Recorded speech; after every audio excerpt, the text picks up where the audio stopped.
Apa?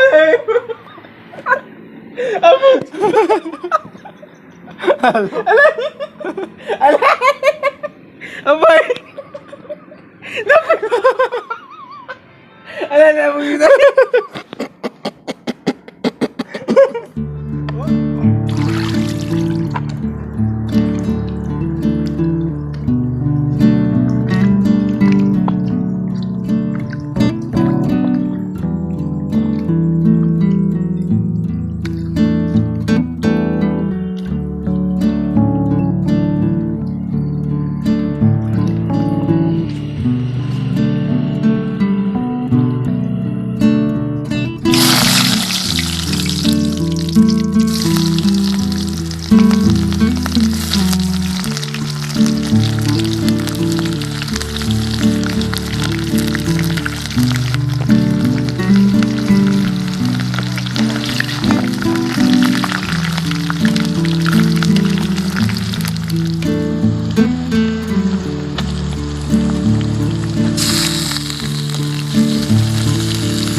Welcome back to my channel.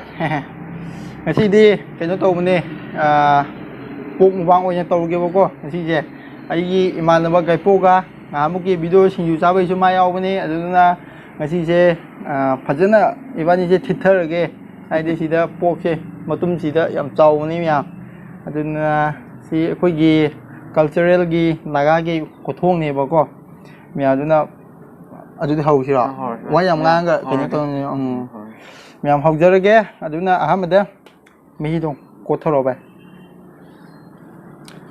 क निखायो थाव मरेक लेबदो नते खुतु अदुम थिंजिलो अदुम निओबा ए केसु कायदे हेदरो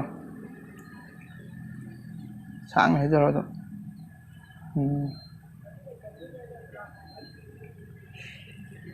लो बाय चंप्रादो सुना अदु दो हान बायदि इसोर गे हाना थादोसिन Nayta थादोबा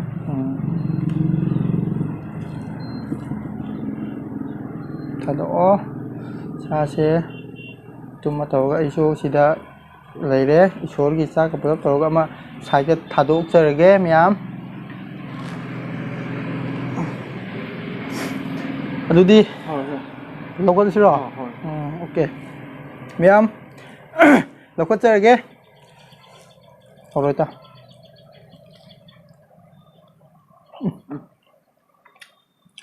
Okay. Belum besar. Sampai ini juga tadi lagi apa ini?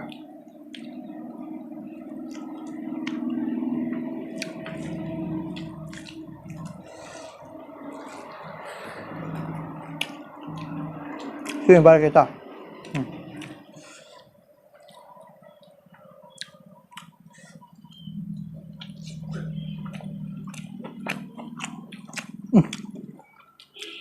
Chơi không bà?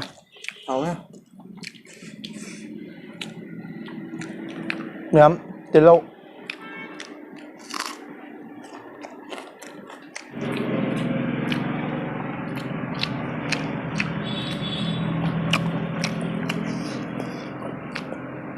Hậu vậy ta? Mấy đâu có sao không?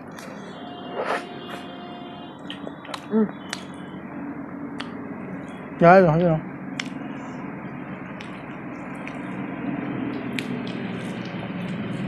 कुछ नाल है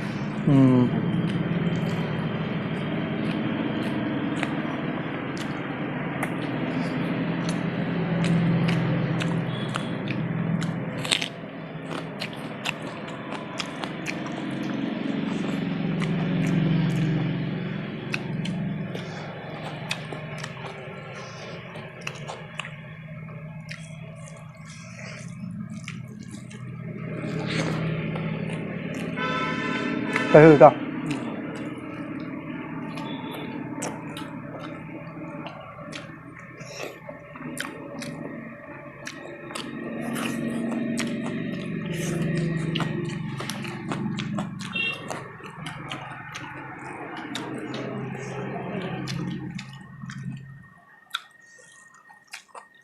luôn mà ngâm rau cỏ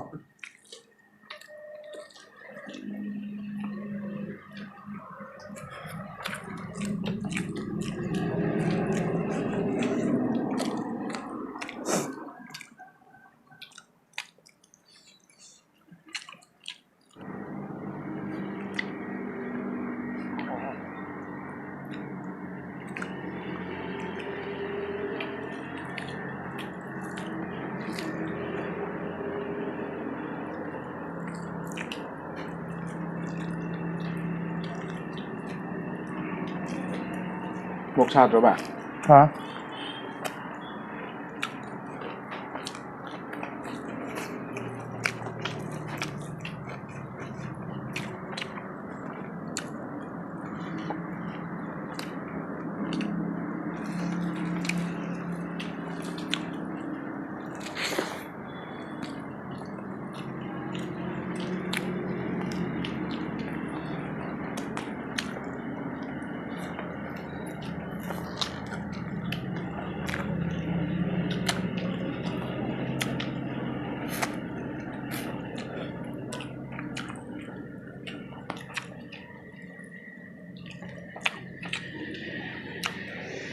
Sambrami itu baik sendiri lo Hong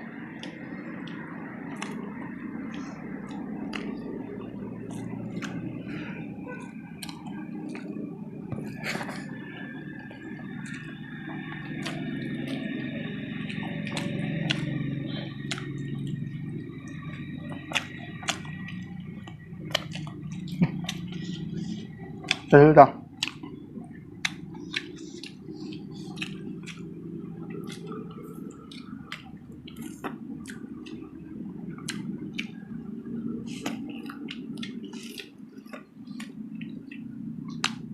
cứ giữ bây giờ hả cứ ngoài mà Hòm anh em.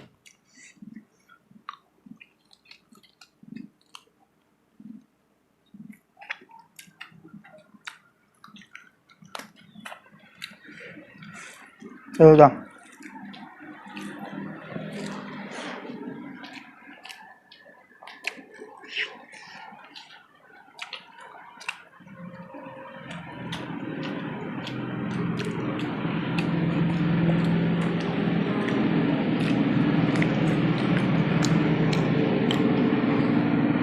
tôi không tập thử cái nào bạn Làm gì vậy? nhầm thìn đâu đi ta Đâu á?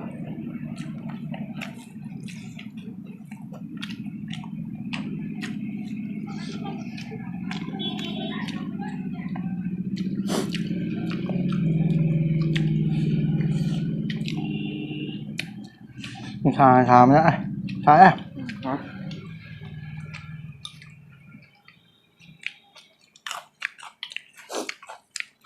nó mà ta xin lỗi kim trang của mình nó qua nó thế nào bạn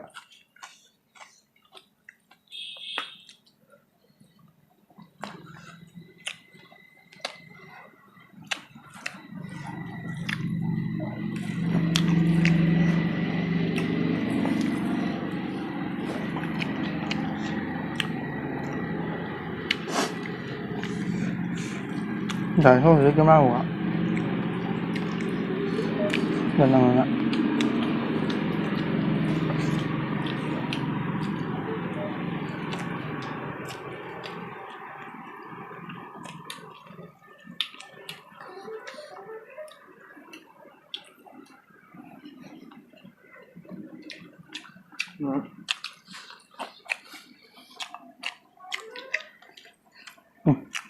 Anh ngon ngỏ rồi thấy không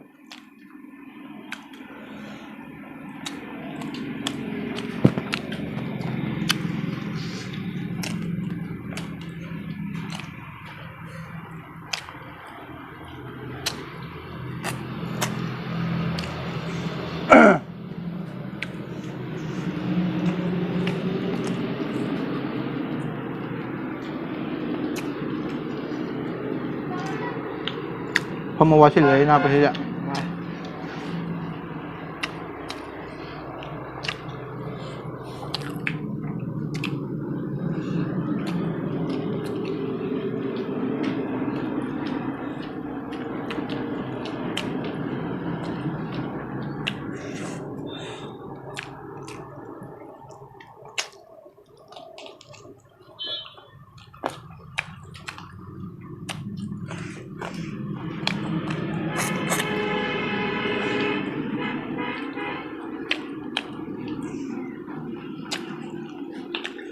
Sumpah sembilu.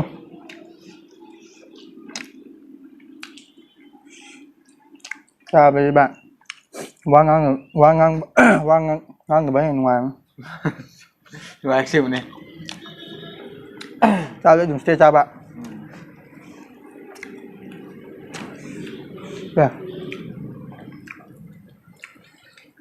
Cuộn ra nữa. Thật kinh nghĩa.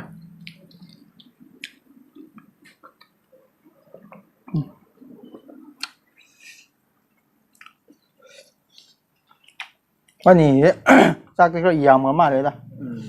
Nó rõ.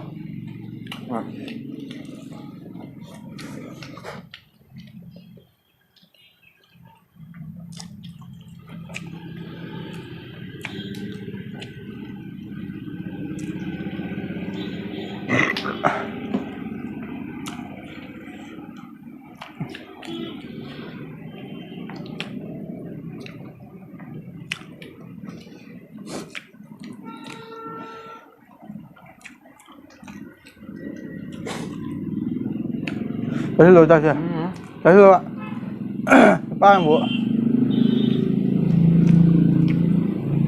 Sampai tuh lo.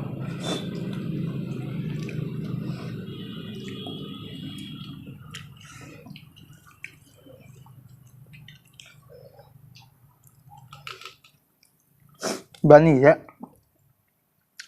Iron bayar orang dah bisa. Sini fakta. Yang saya tu bab boleh tu iron bayar orang dah. Lap ni nak kau skau ni. Jom tak nak tengok.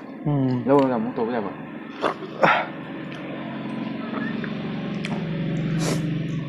Di perumahan tadi ya. Tai tu. Apa sih cap ngomong ya? Kenyang tu sudah.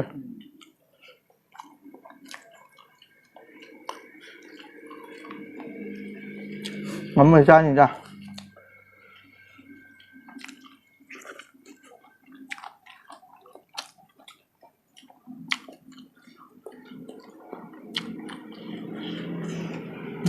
Ya.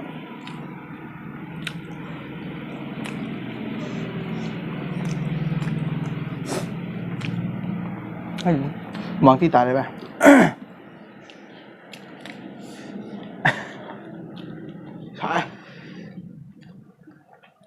Cái thuốc nào này thì tay lù cầm ta xả này mà.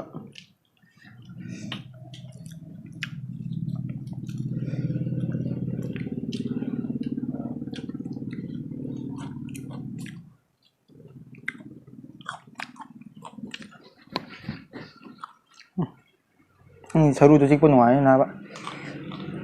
Thì hello.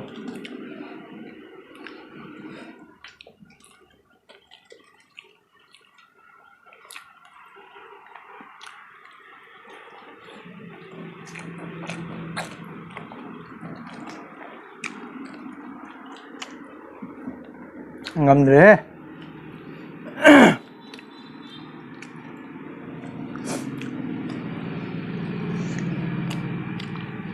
Có mấy đầu Sai. Sao tôi lấy gì nha. Chắc không biết nha.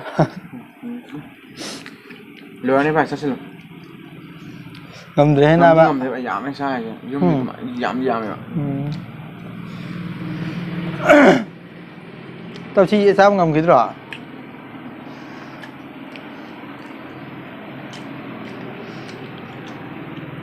Chào xin luôn. Cái gì vậy? Mì sao gì cũng ngoài bạn. Anh sao đi ngâm để bạn cái này không nhỉ?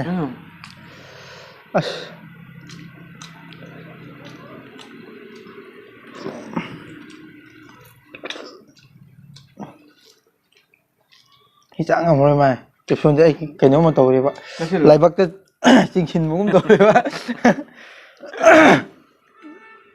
xem bên này anh là xin mà sao cũng lại bắt cái xem mai chương trình này bạn anh là cần nào chương trình gì vậy? đấy luôn Sao xin lỗi anh đi sao cũng đi ngầm bên này bạn sao cũng đi ngầm này bạn gì chứ chụp xuống thì cái ngầm rồi ngầm đâu màn rồi bạn đi sao đây cái nếu mà tổ đi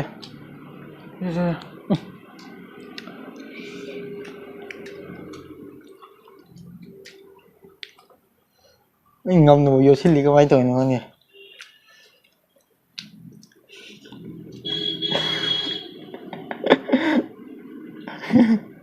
Sao xin lỗi Nang chắc đuổi rồi bỏ. À. Nang anh ngồi à. Anh là pasta rồi mày. Mang ngòng đấy, ngồi Cái đấy. hiểu rằng cái ông lấy năng là lấy trà đấy. Cái nó đấy. Cái bì rồi na bạn. Nếu bằng ngầm thì vẫn đang cầm ai thủ nga phải trai.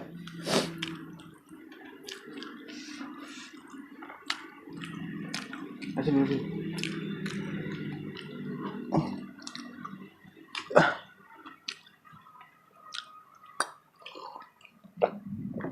Chăm làm như thế nào ấy? Mai bạn. Có đúng không?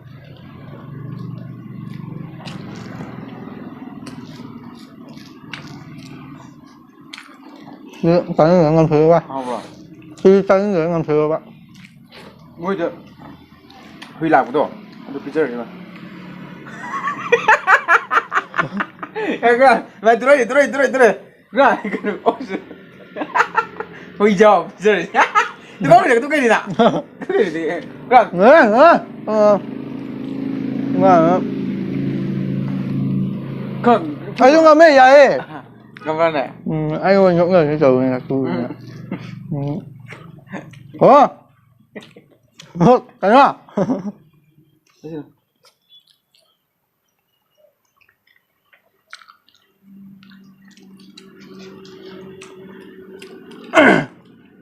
Ở đây yêu thế rồi. À. Làm gì mẹ đi chi bao trang ngâm rồi đó. Được bao màn rồi. Cái phân ngâm gì vậy? Cái phân làm ra bao này vậy? Ai dùng làm cha được cái phân rồi. Cái nó mà tồi vậy? Sao đâu? Cái này có. Giờ chú làm như bạn cha thì cái phân trái. Thanks for watching my video guys. Ngasi iban ni che bok mo bang to che matum amam leme aduduna ya video se matang se losilage. Ma'am, ngasi khoi cha solution jarage jina ma'am phajaba ma'am na like and subscribe share to biramu khoi swai matang solution jarage mathang da mung sidigi phajaba dum khoi na dum thagat jage ma'am comment and like share di ma'am copy ganu ma'am so jum Mình saka rồi ya ni. Có cái làm mà. Ơi. cái push Bang, kênh mo bang. Tak to na ha.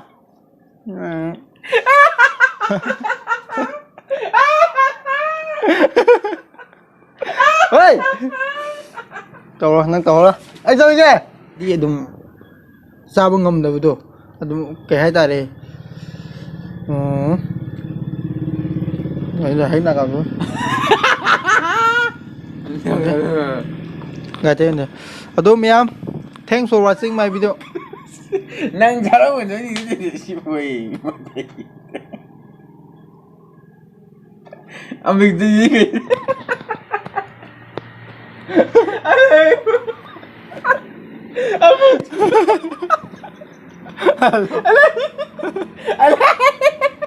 Abay. Ala na mo yun. Ôi, Mình chỉ nghĩ cái gì vậy? cái tao chưa bỏ.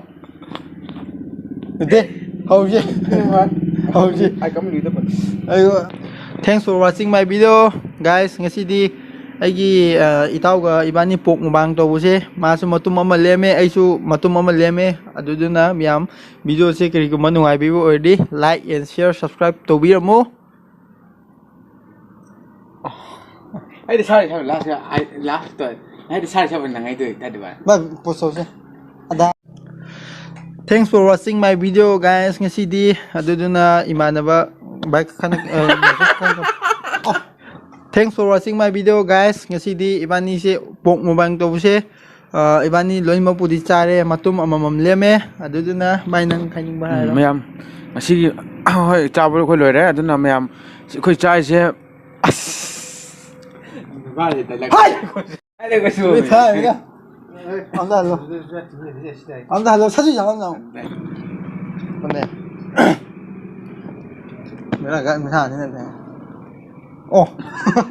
đây ai đứng đi mày với người nào hiểu Posto. oh ada Thanks for watching my video, guys. Ngasi di ibani pok mo bang to buse matum amamam lemna re ba ko. camera lên đây che Sao đâu đi đâu.